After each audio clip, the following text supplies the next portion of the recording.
Almost everybody's back.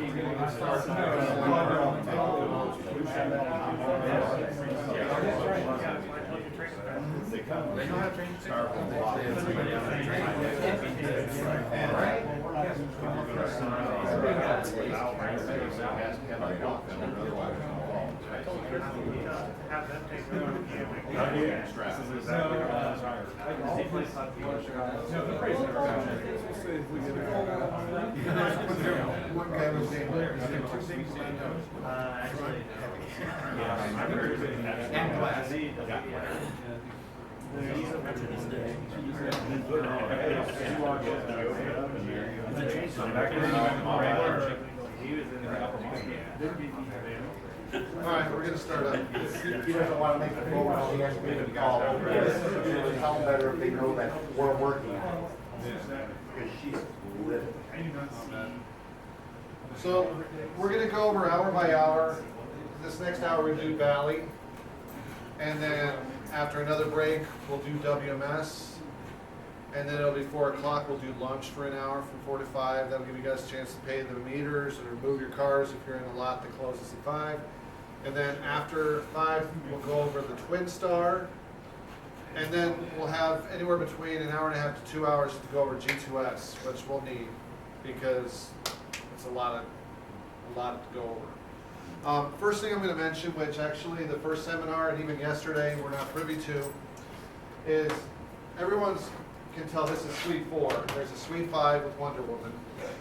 And now Suite 5 Wonder Woman has 2 versions. There's a D version, and then there's now even a version D for Suite 4 that comes out. It fixes Spin for Cash. Spin for Cash original had an issue. It wasn't a critical issue, but it was an issue they fixed. So now there's hard drives out there that say 304.896C, which is the original, and then now on the spreadsheet or on the drop-down sheet there's 304.896D. That will be, it'll be marked version D. That's just the beginning. Suite 6 is coming out shortly.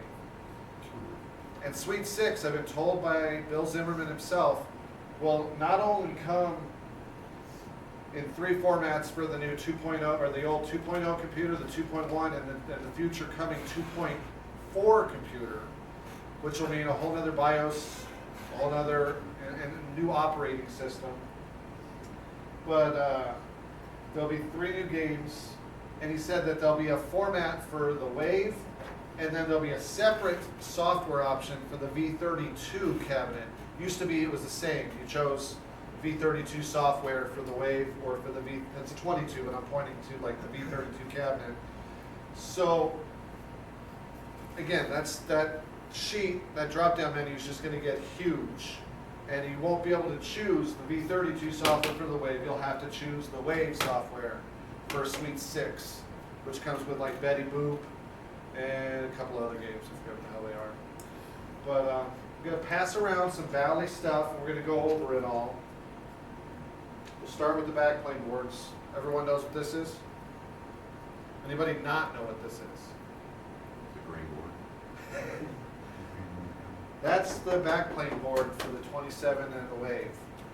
And a lot of people, they ask me, where is the backplane board? I get that call maybe once a week or once every 2 weeks. And all of your switches are here. When there's switch issues, start with this connector. It'll be in the far back corner. This sometimes gets unseated for whatever reason. Make sure that's plugged in.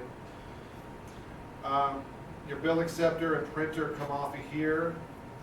And it's kind of behind the metal plate that's down there that hides these USBs. Batteries, just like the 22 and 32 motherboard, it's a CR2032 battery, and it only goes in a certain way. I've had people destroy these boards and these boards, is why I'm going to pass these out. Some are marked bad and some are ones marked good to show you. If you don't put the battery in from the right to the left underneath the tabs, you'll destroy the tabs that hold the battery, and then you get that door monitor battery fail. And So, I'm gonna pass these around, just, once it's done at a table, just move it along to each other table. And then there's 2 of these that are marked bad. And also give you a chance to look at the board if you haven't installed, and a lot of you have replaced backside boards, because, again, like we went over earlier, power surge, power drop, and then all of a sudden power comes back and it spikes. Or if there's a short, sometimes they just fail. Things fry those boards all the time. So, When you're replacing these backplane boards, if you took out 32 screws, put in 32 screws. yeah, let me see one of those. What Bob is talking about is on the front and back of these boards, you've got what's called a ground plane. And it's not continuous.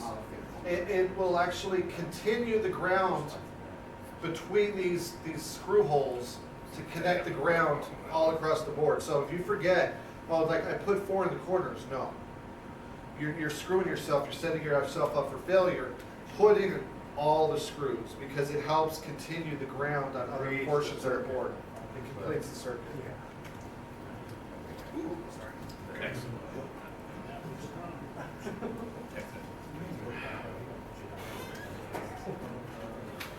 I'm also going to pass around some Bally CPUs.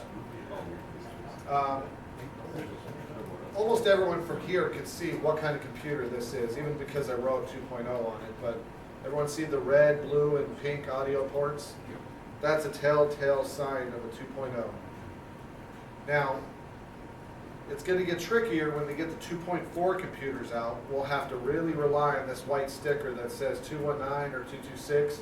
And I don't even have a 2.4 computer yet, but there'll be a new product designation on this white sticker for the 2.4, and that's what I'll ask you when you call on the phone. What kind of computer have you got? If it's not booting up, you've got black screens, I'm going to say if you got the right BIOS for the right computer, it's got to match. A couple times a week, I get people putting a 2.0 BIOS in their new 2.1 computer, and they don't understand. They're not compatible. You'll have black screens. And speaking of black screens, is why I'm passing out this one. I had somebody have the right BIOS, they had good power, they put in their brand new computer in a wave, and they plugged in all their cables that they could before they plopped it in. What happens?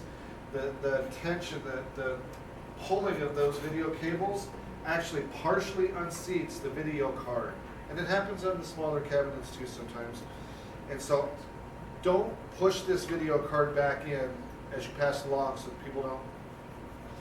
You see gold pens like this. That's why you don't have video, because your video card got partially unseated from the riser board. That's once a month. At least. Once a month. And now you're pulling that computer back up. I've had it happen to me.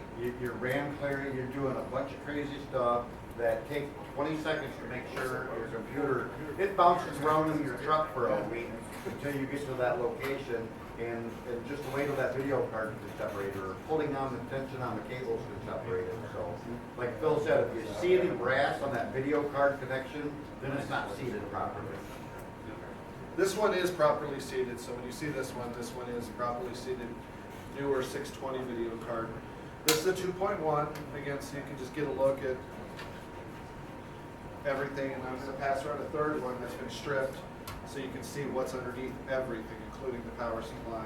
And they replace the battery setups on the newer 2.1s. Some of the old 2.1s had the Button button style batteries, and the newer ones have lithium 1.5 Energizer lithium cells, and they still just replace the 2 button cells. These 2 batteries equal 3 volts, these 2 batteries equal 3 volts. And you buy a brand new computer, whether it's a 2.1 or soon to be the 2.4, pull the battery tabs out. And that's another, maybe once every 2 weeks. Put a brand new computer in, I'm getting NV RAM fail. And then I stop and I let them think about it for a sec, and I've had 1 or 2 people say, oh, were there battery tabs in those batteries? I'm like, yeah. Yeah, you don't have dead batteries, you have an insulator keeping the battery from making contact. So those battery tabs are a tab with a small thin sheet. It just saves the battery. It keeps the battery from making a complete circuit. People rip them out and they leave the tab behind, or they leave the separator behind, and they got the tab in their hand. You should have a long, narrow, thin strip about the bottom of that battery insulator. Reseat the batteries too. Whenever I get a new computer on these lithium batteries, I'll take them and I'll pull all the batteries out and I'll put them all back in. For whatever reason, I've had battery failure and I know the tabs are out, and I just reseat the batteries and it works fine, so.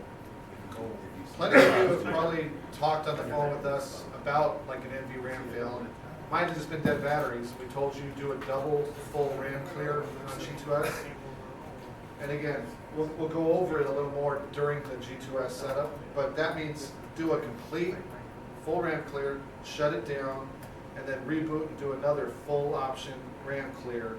Because sometimes when you change the backplane board or the motherboard batteries, it needs 2 good RAM clears to wipe out that NV RAM fail. You say shut it down between RAM? Yep, so once it says successful, all process is successful, and green at the bottom, turn it off, and then reboot it into the RAM clear It card. will automatically go. It'll just do a complete RAM clear again. Yep. You won't have to turn the key, you won't have to do anything. No, I've had people try and do just 2 by turning the key, and then they turn the key again, and they do 2 in a row.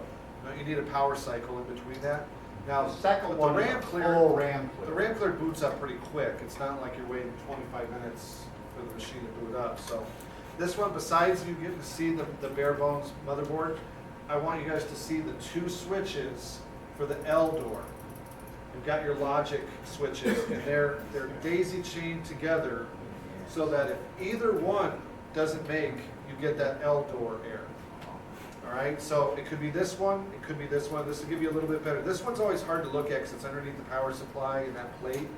So take a look at these because they're not fun to change. People change computers, they put the cam on backwards on here, and they snap the actuator right off of this switch, and now it's a pain in the ass to change, to say that. Just a quick fix too, to get away with that, people having to put it in repair, you can stick a zip tie. I can't. I'm not gonna do any unapproved modifications and have Josh Brody take away my license. Gotcha. All right? The guy that just left here earlier would argue with you about Just a little. don't do And that. again, that goes across the board. There are no modifications allowed unless they are approved by Josh Brody, Mark Stevens, or Bob Burke. Period. I've had people try and put fans on Bluebird computers without approval, they got fined. I've had people try and say, well, hey, can I, no, stop. Submit it in writing with pictures to Josh Brody or Mark Stevens and get approval first, and then I'll say yes. But I never endorse doing anything. Do not supersede the door switches. Do not bypass any security features. That is truly illegal, and you can get fined, you can get your TO fined, and you can get the location even shut down. They could lose their gaming license. It's happened and it will continue to happen, and the agents are not as forgiving as they were year 1. Yeah. Year 2, a technician, hey boss, the machine doesn't work, the switch is wide open. Okay, just jump it, okay? Oh, just wrap some tape on it. So, you know. so his boss tells him to take care of it. Well, it ended up being a computer problem, so an agent shows back up to do this. He looks inside the machine because he's a thorough agent, he's not a trooper, you know, he was a IGB agent. And he's like, what is that? And who did that? Looks in the meal log book, find the technician $1,000, find his boss $5,000, and find the TO $10,000. Don't do that. Yeah. Taking a candle off, don't do that. Nope. Jumping a candle switch, don't do that. So this machine doesn't fit everywhere.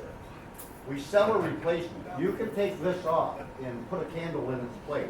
Every machine in this room, except for present time, the SG cabinet is replaceable. The top monitor, it's not even a monitor, it's just a static glass, but all those tops can be replaced with a candle like that. This, you get another version of this With just a candle. wing that comes up and it just has a candle, but it drops it down the full length of that candle, so the top of the candle now will come to the top of that monitor. So it will fit in a lot of the locations. And we have all of that stuff in stock. don't jeopardize your license or your TO's license by modifying these cabinets. Besides looking at the logic switches, this is a prime example of another stumper. People couldn't figure out problems on the site till we had them look, and they had crushed pins. So I emulated that here. Look at the pins. They could not figure out why it wasn't connecting, or they were getting door switches that would not work. They replaced the backplane board, but they didn't replace the computer. They set this down on the ground, or they set it down into the S32, the wave. And there was debris that was right on top of the socket, and it bent the pins over. The nut that they couldn't find. Yeah. Yes. That And they extra, took the the system 15 apart and we're putting it all back together. And the nut found its way down in about, I drove 7 hours one way, and it cost the customer whatever we charge per hour and a new computer because the technician was lazy and just didn't go find the nut that had dropped. I'm getting door switch here. This is a brand new game. You guys sold me a piece of junk. Well, you neglected to tell me that you took the computer out, took the backplane board out, replaced the backplane board, put the computer back in and slammed it on a nut. So.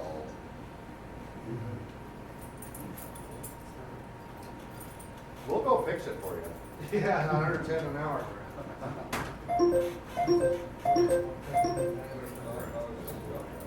Well, we've had some $1,200 service calls down Maybe to, yes, charging it.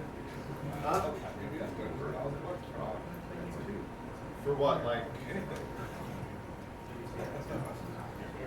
Come out of the grant. it's a grand for an hour? How long it takes. We're not that minimal.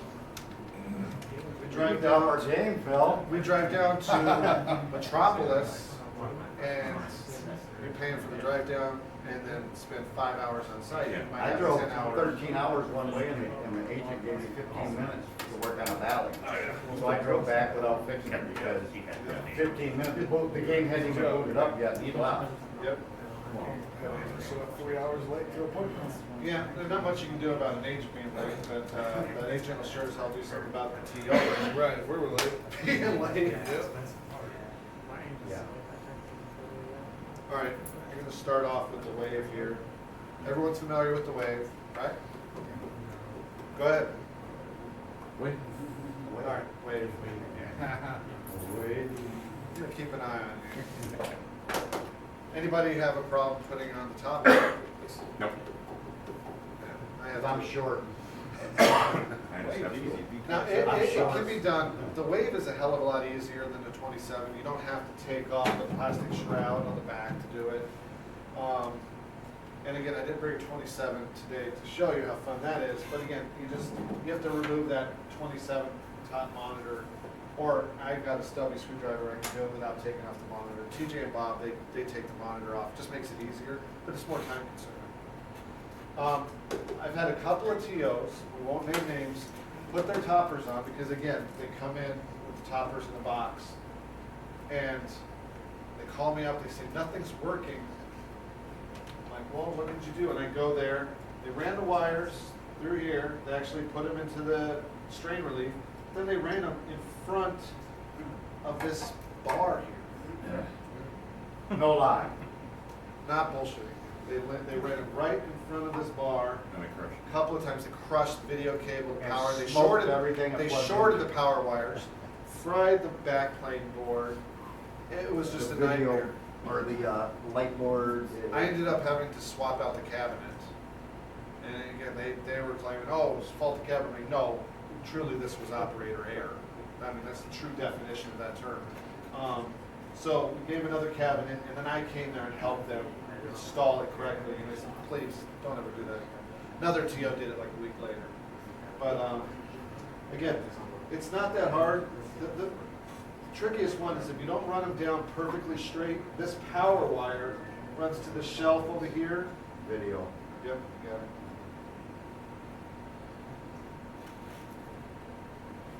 This power wire runs over to the shelf here. See how that cable is bent?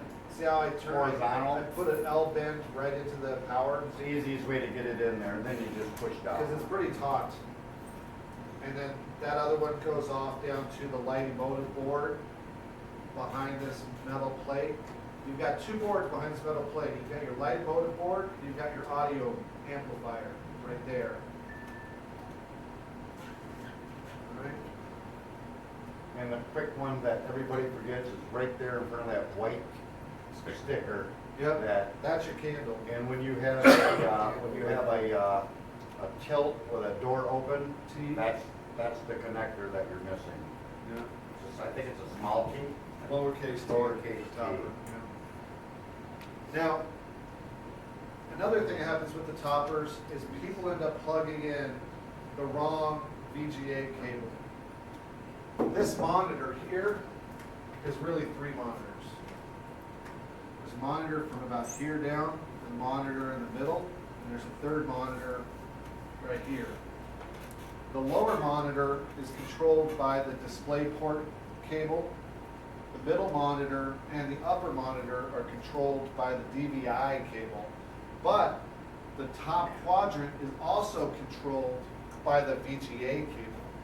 So people Which end up will plugging, override. instead of plugging this in, they plug in the third cable from this. And if you follow these cables, there's your DVI, there's your display port, and then we tied it back way over here to keep it out of being used. There's the third cable coming from that monitor. That one needs to just tie it off, tie it out of the way. Just don't get it confused with the topper. Because your topper, you're going to probably plug into your computer right below the iDeck, or you might plug it into the Patriot board down there. There's 2 Patriot boards behind the printer. Those require a USB media with your videos, commercials, ads that like Excel runs up there. Some of the operators will put PDF files or movies or what have you. They'll send it to the IGB, they'll get the approval for that advertisement. They'll put it on a thumb drive, they'll stick it into that Patriot board. They'll run that advertisement screen from the top where it says velocity down to the Patriot board. Then it just loops an advertisement. It's free, I mean, you can use that. I don't think many of the operators that are here today are utilizing that feature. But it's another form of advertisement. But it's gotta be pre-approved through IGB. And I just noticed something. The past year and a half we've had Bally, they've started putting our little red sticker in there. If you're familiar with every WMS in this state, comes with a little red sticker that says customer support, vets and support, product, you know. So that's the number to call, not Patty's phone number, not my desk number, not Bob's direct dial. Not your salesman's phone number. God they give us forbid, half the because the information. salesmen they're not technicians in any meter. So they'll try and help you, but they're not technicians. Call that hotline. Bob, myself, TJ, Kyle's starting to answer the phone, and even George answers the phone once in a while. They're all very capable, and they'll all have the same answers that I or Bob will have when you guys call us direct. Sometimes I'm on the phone with the customer already, and then somebody calls me direct, and it's like I have to sit there and play back and forth. Our phones are twin to our desk phone, so I know with my iPhone that if you call my desk phone or you call the 800 number service line, it will ring to my phone, so I can answer multiple calls from that. But if an outside call comes in, not through our system, if I Direct to your answer phone. that call, I lose everybody on this call, so I won't answer an outside call when I've got multiple calls lined up on my, through our service center. So call our 800 number, because all of our phones are linked back to our desk phone. They're just twin, it's the system that we have Broadview system, and it's a long story, but it tracks us. We can't get back into the system until we hang up with the outside system, so. All right, so a lot of times people have problems with vouchers on this cabinet, getting stuck, jammed, or they drop into the cabinet instead of through the bezel. It's usually an alignment issue, depending on the printer.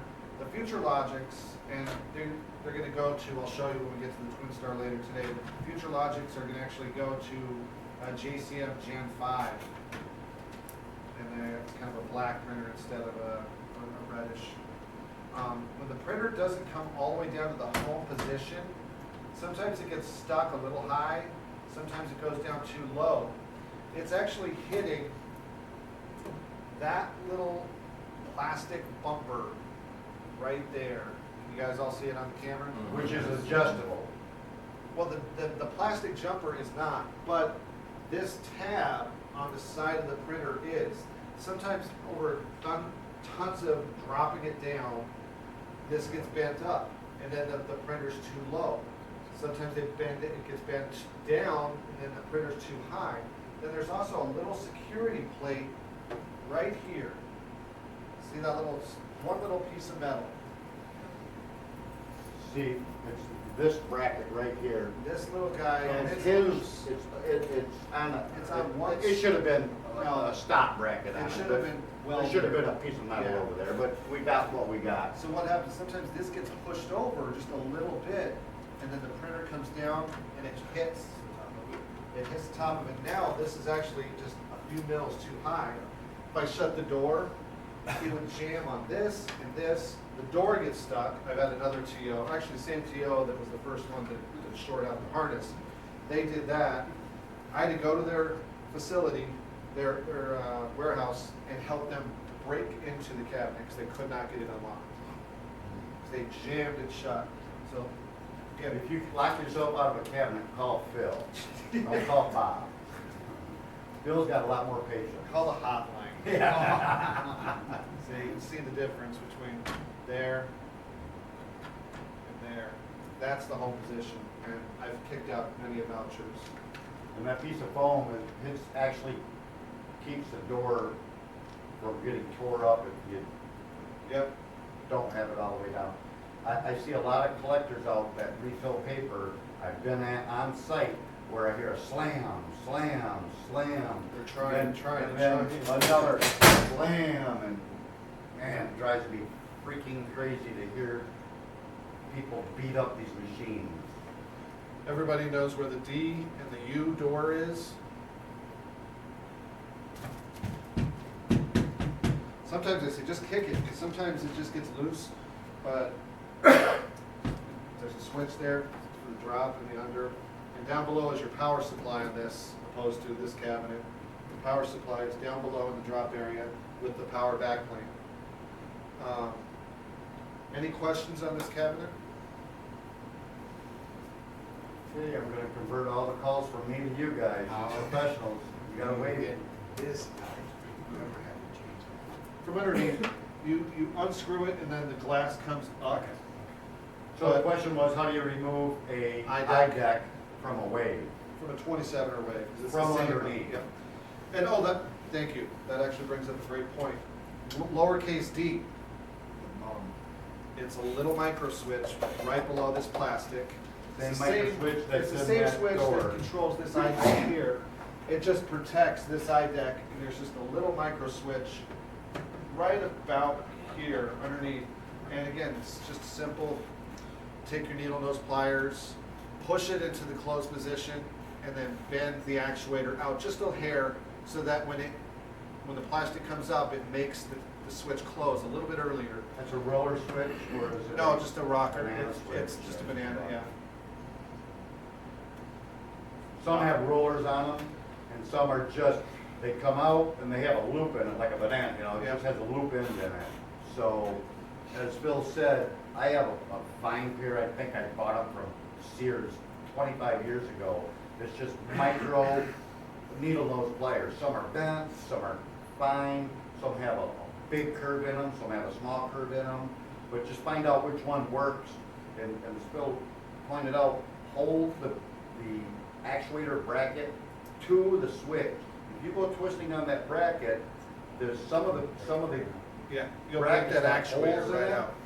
and then there's just plastic tabs on the switch itself. You'll break one of those points off, or you'll break the metal, or you'll bend the metal, so Yeah. hold it in place, close it, and just actuate the switch, you know. Yeah. I do it about 3/4 the way away from the switch. I get as close to the end as possible, and I put the bend out more towards the end, so the swing is earlier. You don't want to bend it too much, and you don't want to do it too many times, because we all know metal fatigues, and then it'll just snap right off. Yeah, it's not spring steel. It's cheap. I had to change one of those out. Yeah. The whole switch had to come out. Yeah. The actuator, when I took that bottom deck off, that Yep. cover, the actuator just fell out. Oh, yeah. So- As long as everything is, I- as long as the plastic tips are still on the switch themselves, Yeah. I've taken a pair of needle nose pliers and been out on the wings a little bit, get it in place, and then take a pair of pliers and hold one side, and take a pair of pliers and then squeeze them in. That's where those two I have holes some inside. forceps pliers Yep. that, you know, that reach out like this, so when you close it, it's only touching points. They can squeeze those tabs back in, so. Yeah, I tried. to Because I didn't squeeze have a them in. switch. I tried to squeeze them in and all that, and I made it work until I could get back to the. La, la, la, la, la, la, la. Any other questions No, on this, Kevin? I get it in there and just kind of get it to stay long enough. Any questions on the 27? All right, well, then we'll move on to the smaller cabinets. Moving along. All right, 22 and the 32. These are some of the first ones in the industry in this state, aren't they? Yes. And a lot of these, hell, downstairs. There's a couple across the street and downstairs, and I know down south you guys had some of the originals. They're still running the button decks. We're running out of parts for the button decks. I think we've. I don't think you we guys can have get a ton? some of those Yeah, parts I at think all it's So you anymore. can't get the switch, or the rocker. Like the plates. Right. And again, we inherited Bally after they had converted over to iDeck, and so they gave us this little box of, here's the leftover button panel stuff we have, and like, that's it. All right. But That lasted 3 days. yeah, and that was another thing they didn't really tell us a lot about. I mean, they promised us like a nice long transition, and we'll ease into it. Hand it off to you. Hey, Phil, here you go. Yeah, it was a week, and I couldn't get a hold of Steve or Dan or anybody anymore. And not Steven Alvarado. They had this tall guy that used to work for him. He ended up moving to Arizona. Steve, good tech. He knew his shit. He taught me a few tricks. One of which was like on the V32, you're always going to have problems with calibration. It's a horrible design for the V32. Sometimes this, but not as much. And again, we'll show why. We'll show this. It's an easy solution. Every problem has a solution. So We are the solution. Yeah, that's his email. Even with the 22, it's the same latches that lock the monitor in place. There's one on the left and one on the right. And they're actuated through a cable that runs down to that switch there. So you've got one here. You guys can all see that on the camera. Yeah. And then you got this one over here. Well, sometimes people slam, and again, I'm not saying it's always the collectors, but it's usually the guy that calls me up and says, oh, the collectors were here today, and now calibration's way off.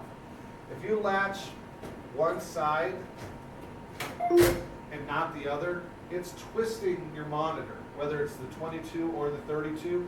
And it's more paramount on the 32 because you've got such a long rectangular monitor. If you latch one side and not the other, and we've had it happen in the shop, it twists the monitor and it starts touching itself all over. You go into calibrate. Yeah. And so, like right now, this is a perfect example because we're on a crooked base here. You've got a big gap on this side here, and it's rubbing along the chrome right here. So already I know that the cabinet is not true. And again, it's even more prevalent on the V32 because that monitor needs to come down straight. And again, you guys all know the trick where they say, oh, loosen the screws on the side of the bezel so that it's not, again, that's to help alleviate it twisting the monitor. The monitor latches on both sides and it's nice and true. That's like 90% of the calibration issues with the 32 especially. Then it comes down to, and some of you guys have the really old ones, you don't have this gray touch screen controller cable right here. So, that guy right there, this does go bad. After so much fatigue, it goes bad shown here. You guys should have one of Open these and in shut, your you should service have, we vehicle. carry 3 or 4 in our vans. It gets fatigued over so many opens and closes, or so many removals in the computer, and it's only 3 wires. Well, when they built that, if you look at these wires, if you've ever cut one open, there's more shield than there is wire. I think there's only it's a 7-strand wire and it's brittle wire, so somewhere in there, there's probably only 2 strands touching, you know, I mean, serious, it's not my form. If you have your voltmeter cables, those are 52-strand, spring copper. So you could twist those things. I've wrapped them, I've had that meter for over 25 years, and I wrap them around every single time I use it. And they're the same leads, you know? All right, So- Put one of those, or 2 of those cables in your car.